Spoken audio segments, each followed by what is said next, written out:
Nothing Gonna Change My Love For You yang awalnya ini dipopulerkan oleh George Benson, pagi hari ini dibawakan oleh Westlife ya dengan kekiniannya.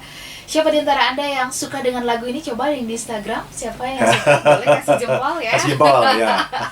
Yang di YouTube juga boleh kasih jempol ya. Baik, bicara tentang The Perfect Marriage, ini yang kemudian menjadi lagu kedua untuk membuat suasana romantisnya menjadi semakin dapat begitu ya. Silakan Anda yang ada di Instagram juga boleh berkomentar. Menurut Anda pernikahan yang sempurna itu sebenarnya ada nggak sih? Itu realita kah atau itu ilusi kalau menurut Anda sendiri ya? Silakan Anda boleh kasih jawabannya, atau yang melalui WhatsApp juga boleh ke 0812 11 12 959. Di YouTube juga boleh ya. Anda boleh sampaikan komentar Anda ke YouTube channel Smart FM. Baik, Pak Arfan, kita sambung bicara tentang pernikahan begitu ya. Sebentar saya ke YouTube boleh ya Pak ya? Boleh, silakan kasih boleh. komentar ya. Ada Pak Sasongko dari Toyota yang bertanya ya. Pak Arfan, apa yang disebut dengan puber kedua? Waduh, jangan-jangan lagi puber kedua nih. Iya. Itu ada nggak sih sebenarnya dalam lifetime kehidupan seseorang begitu? Bisa saja sih. Apa namanya, itu sesuatu yang sebetulnya bisa terjadi. Tetapi kalau saya sih puber kedua ya dengan orang yang sama gitu. Okay. Ya kan, falling in love many times with the same person kan. Jadi buat saya ya puber kedua ya dengan orang yang sama juga gitu. Itu aja. Okay. Puber kedua itu kan sebetulnya ketika kita merasa usia sudah meningkat, sudah matang, terus kita ingin melawan itu dengan mengatakan saya masih keren, masih sehat gitu. Nah itu sebetulnya yang menimbulkan puber kedua. Karena kita nggak mau larut dengan usia kita yang sudah meningkat itu. Dan kemudian kita membantah dengan mengatakan enggak kok, saya masih muda, masih sehat, sehingga muncullah itu puber kedua itu. Puber kedua Iya. ya. Oke. Melalui WhatsApp sudah banyak yang bergabung. Ada Pak Karmose, selamat bahagia dan selalu bahagia selalu atas pernikahan ke-23-nya. Langgeng rukun selalu. Terima kasih Pak untuk doanya. Ada Bung Oni di Bekasi, perfect marriage karena kekurangan saya ada di pasangan atau suami, begitu juga sebaliknya. Iya. Oke. Terus kemudian menurut Pak Agung Kurnianto di Banjarmasin, Perfect Marriage itu lagu yang kalau buat beliau dengan pasangan adalah Janji Suci dari Yovie and Nuno. Oke. Ya. Kemudian ada Ibu Leli Wahyuniar ya. Pernikahan yang perfect itu ilusi katanya ya. Karena nobody perfect. Ujian juga pasti selalu ada, tapi terus diupayakan supaya jadi oke ya. Walaupun nggak perfect katanya. Betul. Ada Ibu Nurmala ya, semoga pernikahannya berkah dan bahagia selalu. Kalau topik pernikahan tuh agak sedikit melongso gitu loh Pak, karena Pak Arfan sudah merayakan pernikahan ke-23, sementara saya sendiri masih nyari-nyari. Saya emang nggak nelongso, senang-senang aja, sendiri juga masih happy kok. Iya. Entah di mana calon saya sekarang katanya begitu. Bu, kita doain. Harus dijemput Bu, harus dijemput ya. Jemput ya. Iya. Saya juga nanti jemput ya. Ada Pak Joko di Bantul, itu realita katanya. Oh gitu. Ya. Nah, tolong share tuh. Ya, saya barusan merayakan pernikahan ke-24. Oh, 24 ya. Dan itu saya share ke FB dan sebagainya sebagai persiapan perfect marriage yang ke-25. 25 nanti ya, perkawinan apa itu? Perak ya. Pak Eko di Palangkaraya mau bertanya bagaimana memberikan saran bagi pasangan yang mudah menyerah dan udah kita cerai aja gitu. Nah, sering terdengar tuh. Sering terdengar ya. Kalau udah mentok masalah banyak, masalah ekonomi dan sebagainya, udahlah. Benar yang tadi Bapak bilang, kamu nggak sesuai ekspektasi saya. Iya. Nah, masalahnya saya juga sesuai nggak dengan ekspektasi kamu kan? Gitu itu nggak pernah ditanya. Nggak pernah ditanya. Kamu yang nggak sesuai dengan ekspektasi. Kamu nggak sesuai. Pak Arfan, kita sambung. Itu menahok banget kali itu ya. Tapi sebelum ke pertanyaan saya, Pak, dari yang tadi direspon oleh listener itu gimana? Ada dua kubu, ada yang bilang enggak, ada yang bilang ada. Gitu. Kalau saya termasuk kubu yang mengatakan tidak ada. Tidak ada pernikahan. Tidak ada pernikahan yang sempurna gitu. Karena sayanya nggak sempurna, masalahnya itu sih. Mungkin kalau sayanya sempurna sih, saya menginginkan pernikahan yang sempurna gitu. Tapi karena saya sadar saya nggak sempurna, kan jodoh itu kan selalu setara dengan kita kan. Saya juga pasti akan dapat pasangan yang nggak sempurna juga gitu. Ya bahkan kalau saya dapat pasangan yang sempurna, malah saya minder kali gitu. Iya. Iya kan? Nah, yang menarik yang pengen saya garis bawahi dulu sebelum kita masuk ke ini ya, ke pertanyaan tadi adalah lagunya dulu. Oke. Ini lagu ini kan lagu malam mingguan ya kan. Oke. Tapi pertanyaannya, ini lebih enak dinyanyikan sebelum menikah Oke. atau sesudah menikah? Itu sebetulnya message yang ingin saya sampaikan tuh. Lagu ini lebih enak sebelum menikah atau sesudah menikah nyanyi ini? Setelah menikah. Mestinya begitu, iya. Tapi banyak orang yang nyanyi lagu ini sebelum menikah gitu. Waktu masih pacaran tuh enak banget nyanyi lagu ini tuh kayaknya dunia milik berdua gitu. Tapi sesudah menikah nggak pernah nyanyiin lagu ini. Iya benar. Iya. Boro-boro Karena nyanyi. nothing's gonna change my love for you ya gimana gitu ya. Sementara mikirnya udah saya salah menikah nih gitu. Kamu orang yang salah gitu. Bagaimana bisa mengatakan nothing's gonna change my love for you? Wong dalam pikiran saya menikah dengan orang yang salah kok. Nah, itu Mbak Ola. Gitu. Jadi kenapa saya bawakan lagu ini itu maksudnya itu. Oke, supaya ini dinyanyikan. Dinyanyikan. Oleh Anda Ya. yang sudah menikah ya, Pak Joko coba yang dibantu nyanyiin bareng sama pasangan ya Pak. Iya. Oke. Pak Alvan, Bapak termasuk yang memilih bahwa tidak ada pernikahan yang sempurna, Iya. perfect marriage itu ya. Iya. Nah, apa yang terjadi kemudian ketika dalam tadi Bapak mengatakan sebenarnya masing-masing pasangan itu punya PR. Punya PR, memahami, iya. mengerti, berkorban dan Betul. memaafkan dan Iya. sebagainya begitu. Iya. Nah, kalau bicara tentang, wah ini kita sudah mau jeda. Tetapi kalau menurut Bapak ya, Iya. yang paling sulit sebenarnya dalam perjalanan pernikahan, Iya. apakah itu bisa digeneralisasi Iya. ya di semua pernikahan, Iya. atau sebenarnya ini masing-masing itu berbeda-beda? Sebenarnya masalah yang paling besar itu terjadi itu karena apa? Karena tidak paham. Oke. Nah, kenapa tidak paham? Karena tidak mau ngerjain PR. Iya kan Terus. ketika orang bercerai, keluhan pertamanya apa? Kamu nggak ngerti saya sih gitu kan? Pasti itu kan. Jadi tidak paham, gagal paham itu yang menyebabkan perceraian itu gagal paham. Kenapa gagal paham? Karena tidak mau ngerjain PR. PR-nya apa? Memahami pasangan. Nggak memahami dan menganggap bahwa mereka masuk ke gerbang pernikahan itu dengan bekal yang cukup, Mbak Ola. Banyak sekali orang yang berpendapat bahwa mereka sudah masuk ke pernikahan dengan bekal yang cukup. Padahal yang namanya bekal yang cukup itu makin lama makin menipis yang namanya bekal. Kalau kita nggak pernah nabung, bekal itu makin lama makin tipis, bener nggak? Betul. Uang sebanyak apapun makin lama makin tipis kalau kita nggak pernah menabung. Oke. Nah, beberapa waktu lalu, 2 minggu lalu, saya kira kita pernah membahas mengenai rekening bank emosi ya. Ya bahwa setiap orang itu kan harus memberikan tabungan setoran gitu. Nah, pertanyaannya adalah siapa orang terpenting dalam hidup kita di mana kita harus paling banyak memberikan setoran dan menjadikan orang itu customer utama kita, nasabah prima kita. Jawabannya adalah pasangan kita. Kenapa? Karena kita ketemu dia setiap hari, 24 jam ketemu dia. Kalau kita nggak pernah nyetor, kita akan narik terus gitu. Jadi kita harus menganggap bahwa orang yang paling penting dalam kehidupan kita saat ini, ketika Anda sudah menikah, itu adalah pasangan Anda. Dan ketika kita bercerai, seringkali kenapa orang bercerai? Karena menganggap pasangannya tidak penting. Oke. Jadi pasangan kita adalah yang paling penting. Nah, yang satu lagi adalah apapun yang penting bagi dia menjadi penting bagi kita. Oke. Iya. Sebagaimana artinya dia untuk kita.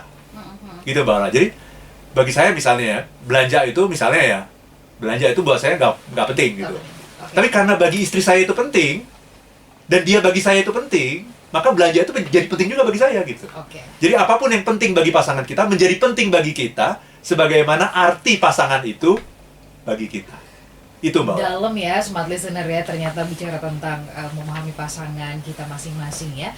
Smart listener dan juga bahasan soal the perfect marriage kita sambung nanti untuk satu sesi yang terakhir. Tetap bersama dengan kami dalam smart listener dan juga sahabat yang bergabung, sahabat sonora di seluruh Indonesia. Saya menyapa Anda yang ada di Makassar, Manado, Banjarmasin, Balikpapan, kemudian juga Anda yang ada di Medan, Palembang, Pekanbaru, Surabaya, Yogyakarta, Jakarta, Depok, Tangerang, Bekasi, Serpong, Cibubur. Selamat pagi untuk Anda semuanya. Saya juga ingin menyapa Anda yang ada di Semarang ya, kemudian juga Solo, Purwokerto, Cirebon, kemudian juga Bandung. Saya beralih ke Lampung, ke Bali, kemudian ke Bangka Belitung, Pangkal Pinang, Batam. Selamat pagi Padang, Aceh. Kemudian juga saya ingin menjumpai Anda yang ada di Palangkaraya, kemudian di Gorontalo, kemudian juga di Pontianak, saya menyapa Anda yang ada di Samarinda, juga di Padang di Aceh, Papua, dan kota-kota lainnya. Selamat pagi dan masih ada kesempatan di satu sesi yang terakhir ini untuk Anda bergabung bersama dengan kami. Menurut Anda ada nggak sih pernikahan yang sempurna itu ilusi atau realita? Bisa dikirim ke 0812 11 12 959, ketik SH kemudian spasi nama, spasi usia, dan spasi jawaban Anda. Di YouTube sendiri sudah juga banyak yang bergabung ya. Tapi sebelum ke YouTube, Pak Arfan, saya mau tanya begitu, nyambung obrolan kita tadi. Bapak kan mengatakan ya bahwa pada akhirnya kan ada proses memahami, mengerti, berkorban, memaafkan, PR-PR yang dilakukan ya. Ketika orang menikah itu kan dasarnya katanya cinta begitu ya. Terus tadi Bapak juga mengatakan baru tuh setahun 2 tahun gitu baru kemudian terbukalah pasangan kita. Betul. Sehingga kemudian ada yang mengatakan ini nggak sesuai ekspektasi begitu. Emang kita nggak bisa prediksi ya, nggak bisa kita, artinya kayak kalau memilih pejabat tertentu gitu ya, fit and proper testnya dulu. Emang waktu di awal pernikahan kita nggak bisa telisik ini nantinya Pak Arfan tuh kan jadi gimana, olah itu gimana gitu. Nggak bisa ya Pak Arfan ya. Ya itu pintar-pintarnya kita sih. Iya kan? Orang yang pintar itu kan adalah orang yang bisa melihat potensi kan. Oke. Iya kan? Misalnya seorang wanita menikah dengan seorang pria yang masih miskin misalnya gitu kan. Tapi dia bisa melihat potensi bahwa ini sekarang dia miskin gitu, tapi nanti dia akan menjadi somebody gitu. Itu kan kemampuan melihat potensi kan. Nah kita harus punya itu sih sebetulnya. Kemampuan melihat potensi. Iya, jadi jangan melihat orang itu dalam statusnya saat ini, tapi dia akan menjadi apa nanti di masa depan gitu. Wanita-wanita yang pintar itu adalah wanita-wanita yang pandai melihat potensi. Saya perlu tanya sama ibu ini. Bagaimana caranya bisa punya kemampuan melihat potensi itu? Iya kan? Itu. Karena kalau kita tidak pandai melihat potensi, kita jadi salah. Ya ada seorang pria misalnya ya yang disupport sama orang tuanya, punya mobil keren, punya rumah bagus, karena disupport sama orang tuanya sebetulnya.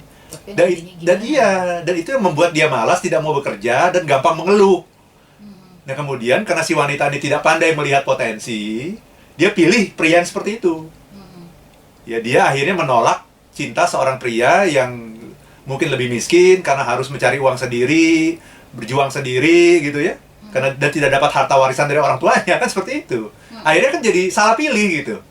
Jadi ini pintar-pintarnya Anda gitu. Gimana cara Anda bisa melihat potensi? Karena ada orang yang tidak bisa melihat potensi dan hanya bisa melihat status orang saat itu.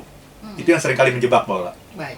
Pak Arfan, tadi ada beberapa pertanyaan juga yang berkaitan dengan bagaimana kita menyarankan orang yang nyaris mau bercerai nih. Ini juga di YouTube juga ada komentar soal itu, bagaimana mempertahankan pernikahan yang mungkin sudah sampai di ujung ini. Badannya sudah kencang sekali gitu. Rasanya dipertahankan udah lelah begitu. Apa yang bisa Bapak sampaikan? Ya susah ya kalau sudah sampai di tahap seperti itu tuh susah gitu. Itu udah tahap yang krisis ya. Itu kan namanya sebuah krisis ya, apalagi kalau ada anak lagi ya, karena bagi seorang anak itu perceraian itu kayak kiamat kecil sebetulnya bagi anak. The death of small civilization istilahnya gitu. The death of small civilization. Jadi matinya peradaban kecil itu yang namanya perceraian itu. Jadi emang kita harus menyadari sih, yang paling penting kita harus ngerjain PR itu. Nah tapi masalahnya kalau PR udah nggak dikerjain sampai situasi yang paling krisis seperti itu, apa yang harus dilakukan? Nah pertanyaannya adalah, pernikahan ini penting nggak sih bagi Anda gitu? Itu yang harus kita tanya. Ini penting nggak ini? Ini perlu diselamatkan nggak ini? Karena kalau akhirnya memang situasi sudah tidak memungkinkan, ya yang terjadi adalah amputasi. Iya kan? Perceraian itu kan ibarat amputasi. Dan yang namanya amputasi itu menyelesaikan masalah nggak? Menyelesaikan masalah nggak? Mungkin menyelesaikan masalah. Sesaat ya. Tapi dia menimbulkan cacat seumur hidup. Itu analogi saya mengenai perceraian. Seperti amputasi, dia menyelesaikan masalah tapi meninggalkan cacat seumur hidup gitu. Itu Mbak. Tapi ya kalau memang itu lebih baik, pada akhirnya kan perhitungan-hitungannya sudah sampai pada yang seperti itu gitu. Mungkin perceraian menjadi lebih baik kan daripada saling menyakiti gitu. Karena neraka terbesar di dunia ini adalah ketika kita hidup dengan seseorang yang tidak mengerti kita. Nah, itulah sebabnya sesungguhnya yang namanya berantem-berantem itu diperlukan itu dalam pernikahan itu. Konflik itu harus kita buka gitu.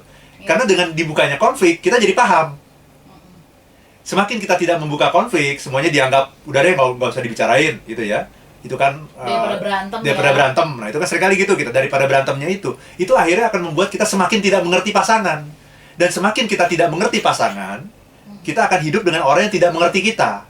Ya. Dan itu adalah neraka terbesar di dunia ketika kita hidup dengan orang yang tidak mengerti kita. Sehingga akhirnya sampai pada sebuah kesimpulan bahwa perceraian itu lebih baik gitu. Oke, bagaimana bisa membuat pasangan ini bisa menjaga komitmennya masing-masing? Oh, Ya. tadi Bapak mengatakan tidak ada pernikahan yang sempurna. Mungkin kita juga karena pasangan tidak sempurna, saya tidak sempurna juga. Ya. Tetapi kenyataannya, mohon maaf ini, perselingkuhan itu sangat-sangat artinya ya mudah banget dilakukan gitu ya pada saat Betul, pernikahan. Karena betul. nggak tahu Bapak sampai misalkan ada pasangan yang sudah sampai maaf ya melakukan hubungan intim dengan pasangan lain, itu kan Iya. siapa yang bisa menebak, siapa yang bisa Betul, tahu gitu, karena betul. statusnya menikah Iya. kan ibaratnya bersih lah gitu ya, bisa ditutupin gitu. Iya, Nah, iya, iya. apa yang bisa dilakukan untuk menjaga komitmen itu sih Pak? Menganggap pasangan kita yang paling penting. Jadi kalau orang berselingkuh itu menganggap pasangannya dia nggak penting. Iya. Bukan hanya orang yang berselingkuh ya, berselingkuh itu sudah puncaknya ya. Tapi Iya. banyak orang yang menganggap pasangan itu kalah dengan pekerjaan misalnya. Oke. Berarti kan tidak menganggap pasangan itu yang paling penting kan. Ya, kalah sama customer. Customer itu lebih penting. Kalah sama hobi kita misalnya. Iya kan? Kalah sama smartphone. Iya kan? Smartphone lebih penting loh daripada yang ada di sebelah saya. Kan? Iya. Nah itu. Jadi kita menganggap pasangan itu tidak penting. Dan tarikan terbesar, kalau bicara mengenai rekening bank emosi ya, kan ada setoran, ada tarikan. Tarikan terbesar dalam pernikahan itu adalah apa? Dianggap tidak penting oleh pasangan Anda. Ketika Anda dianggap tidak penting, kalah sama customer, kalah sama smartphone, kalah sama hobi, kalah sama pekerjaan, itu rasanya itu tarikan yang sangat besar sekali Mbak Ola. Itu Mbak Ola. Yang harus kita jaga itu. Dan kalau kita, ini masalah mindset ya. Kalau kita sudah menganggap pasangan itu yang paling penting, kayak kita melihat customer yang paling penting gitu. Kira-kira perilaku kita akan menyesuaikan nggak dengan mindset itu? Iya, iya. Jadi itu istilahnya sebenarnya itu nggak perlu terlalu banyak diatur gitu. Yang penting mindset Anda melihat pasangan Anda paling penting nggak? Sebagaimana Anda melihatnya ada customer yang big customer nih. Kita ngomong sama dia hati-hati nggak sama big customer? Iya. Pasti hati-hati. Itu diatur atau bawah sadar kita? Bawah sadar ya. Bawah sadar. Ya. Otomatis gitu. Nah, banyak sekali rumah tangga itu yang akhirnya hancur karena menganggap pasangannya kalah penting sama yang lain. Baik. Itu Mbak Ola. Pak Alvan, kita harus sudahi perbincangan kita ya. Jadi sedikit saja, Ya. singkat gitu, supaya kemudian pernikahan yang tidak perfect ini bisa diisi dengan sesuatu yang membuat kita masing-masing bisa saling membahagiakan. Apa yang Bapak sampaikan? Ya, jadi pertama pahami bahwa pasangan kita tidak perfect karena dia manusia. Kecuali kalau Anda menikah dengan bukan manusia gitu ya. Yang kedua, Anda juga tidak perfect. Gitu. Ya. Jadi Anda tidak berhak mendapatkan pasangan yang perfect karena Anda tidak perfect. Baik. Nah, yang ketiga, jangan lupa memberikan setoran. Oke. Setoran-setoran itu setoran-setoran kecil, perhatian-perhatian kecil, bukan yang besar-besar. Iya. Gitu. Justru kepada pasangan kita itu semakin banyak hal kecil kita lakukan, maka semakin penuhlah rekeningnya. Baik. Sehingga kita akan menjadi customer prima bagi dia, begitu juga sebaliknya. Dikit-dikit Itu Mbak Ola. lama-lama jadi bukit ya. Betul, iya. Soalnya dan juga sahabat sonora, kami harus akhiri perjumpaan kita pagi hari ini dalam Smart Happiness. Semoga bisa menyemangati Anda menjalani mengarungi pernikahan Anda, terutama Anda yang sudah menikah tentunya. Yang belum menikah, single kayak saya ya, kita jadi bersemangat untuk mencari pasangan. Betul. Menjemputnya ya. Ya. Kami pamit, siaran ulangnya ada di hari Minggu jam 7 malam. Saya Ola Nurlija. Dan saya Afan Pradiansyah. If you wanna be happy, be happy now.